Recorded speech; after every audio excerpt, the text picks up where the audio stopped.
on, everybody? So, today I want to talk about something. And that something is called the H2. The infamous H2 that everybody knows.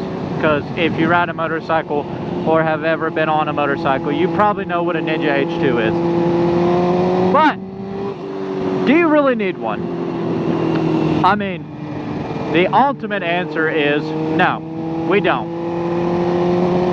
I mean, logically speaking, do you really need a 200 horsepower supercharged motorcycle? All I want is this. All I want is this. No, you don't. Do we want one? That's a different story. But today I want to talk about some of the reasons why you actually don't need one.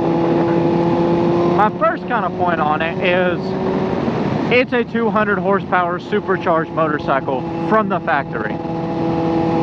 If you get it unrestricted, I think it tops out at a total of like 212, the regular H2, not the R, because that's completely separate.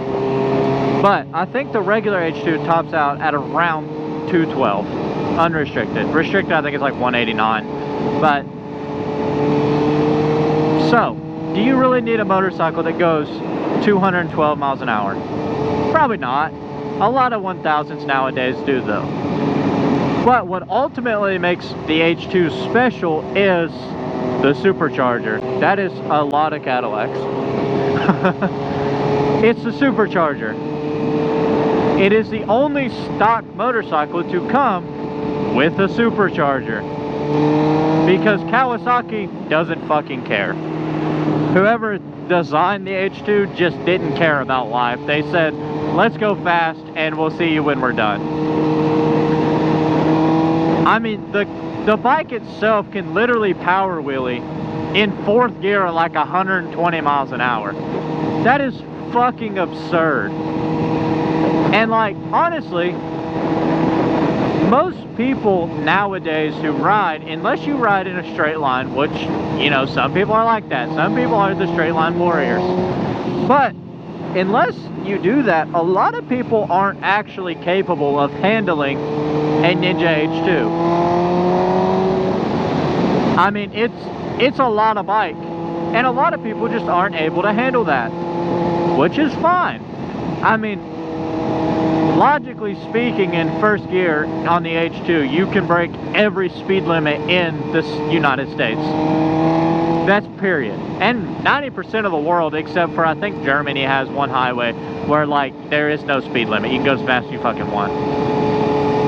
Which, of course, leave that to Germany. Or it may be Germany. I don't know where it's at. Wherever the fuck it is. It may be Russia. Who knows? But whatever it is, that's a thing. I'll put it up and we'll actually see where it's at. But, so that's a thing. But, even people who would go somewhere where, I mean, obviously most people who ride sport bikes don't really care all that much about speed limits. Because we don't.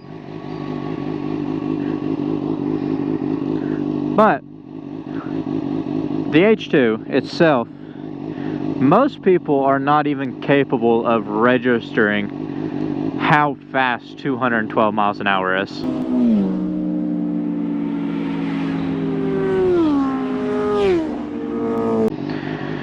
Like, whenever I mean, you're going literally faster than a bullet train. And I don't know if anybody's ever seen a bullet train go by you. It is ridiculously fast. And at 200 miles an hour, that's what's happening. They are ridiculous machines. But, that's a badass car. But, not only that, you do get a very bad look from cops, because cops know they can't catch them. If you want to run, they can't catch them. I mean, in reality, they can't catch most bikes, but that's a different thing. But the H2 itself is an absolutely insane motorcycle.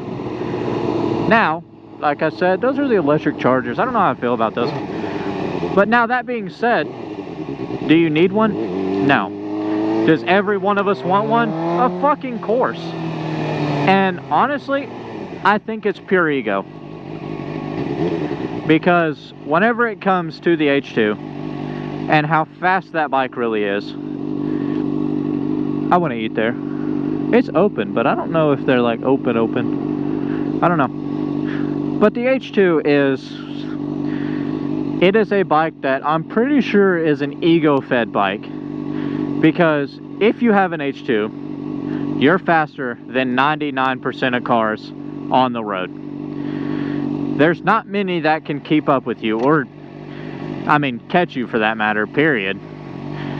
Because they are so fast, they accelerate so fast. I think the 0 to 100 is like 2.8 seconds or something like that, which is equivalently as fast as, I'm pretty sure, a McLaren, which is a multi-million-dollar fucking car.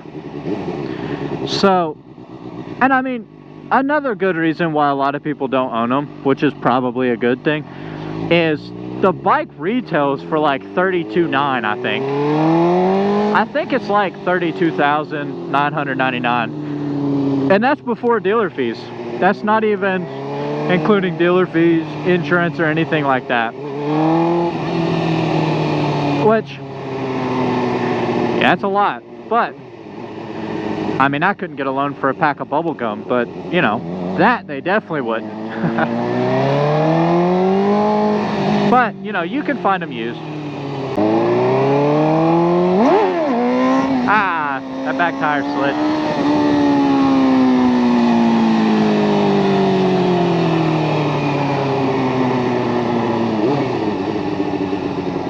But even then, like, honest to God, most people in this day and age can't even fully comprehend the speed and ability of a 600, let alone a supercharged 1000. And I'm not saying that there's not people out there who can't, because there's plenty of people who can. Like, there's some people out there who ride these bikes to their absolute limits, and that's okay. But these bikes, especially a supercharged 1000, are insane. Like I said, in 99% of cases, in first gear, that thing can break every speed limit law in the United States.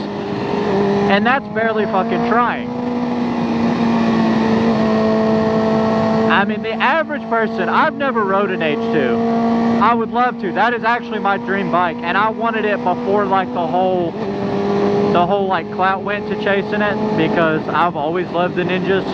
The Ninja was actually my dream bike for a long time, and then the H2 came out and I was just astonished by what the fuck they're doing to motorcycles. But so like, I've always wanted an H2. Will I ever own one? Probably not. Them bitches are expensive. Like I said, they're like $32,900. They're absolutely ridiculous, brother. But they're absolutely insanely high priced. But that doesn't mean I wouldn't love to own one. We'll go this way.